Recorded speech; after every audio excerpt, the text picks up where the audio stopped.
Ganun. Kasama ko sa bahay, nagpasta. Ang alat-alat, nabuksan daw yan. Hindi, paano panin mo? Wait lang. Panin mo to? Sayang yung mantay. Lagyan mo Kunin sa mo na kutsara, sayang. Oh. Uy, ipagpag natin yung ano. Hindi, kunin mo na kutsara, tanggalin mo. Ano mga kanya, butil-butil. Ipagpag na lang yung ano. Pagpag po yung Asin. asin. Akin na. Isa kapati lang. Ubus na yung asin. Ito lang dapat ang ginagalaw niyan. Ayun nga, yun nga lang. Wag mo nang galawin at baka pamatak-tak din Tipan lahat. mo to through this, tipan mo ng ganyan. Tapos, Para hindi na siya lumuwag yung dito. Ganyan din ngayon sa kasama namin sa bahay. Pero yung sa akin naman nagagamit ko ng maayos. Ayan. Sabi niya umalat eh. Kasi Bumili, ba nabuksan? bumili ka na kasi ng kwan. alsa yung mangga maalat na maigay. Hugasan mo kayo din. Ano to, tawas? Ipagpag mo na lang. Ang gano'n, basurahan. Pang ano mo sa isda yan, pwede tunawin mo. Alat. Huwag ka nang bibili sa susunod din. Kami nabibili ng mga pino. Taklob mo. May nabibilhan naman pino.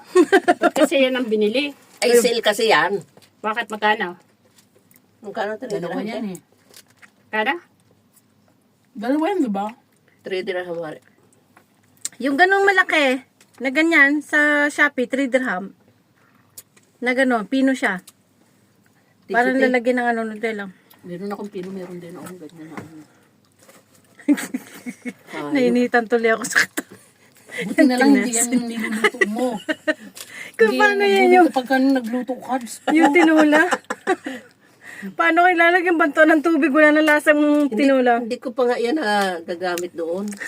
Kasi may puti pa ako doon. Malayan salt natin ang gamit namin eh. Maalat din yan eh. Kala lang daw natin, hindi maalat siya. Maalat daw yan. Maalat din. Pero nalasang maalat kasi ang lalaki.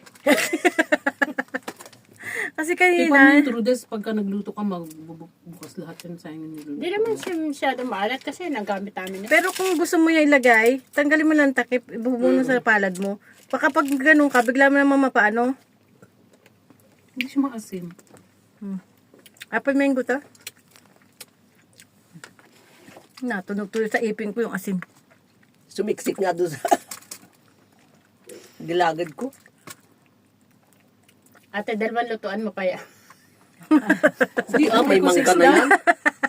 Ay, di naman nga mangga, di naman maasim. Maglagay ka ng isda sa ano? Prito. Hindi naman kasi siya maasim.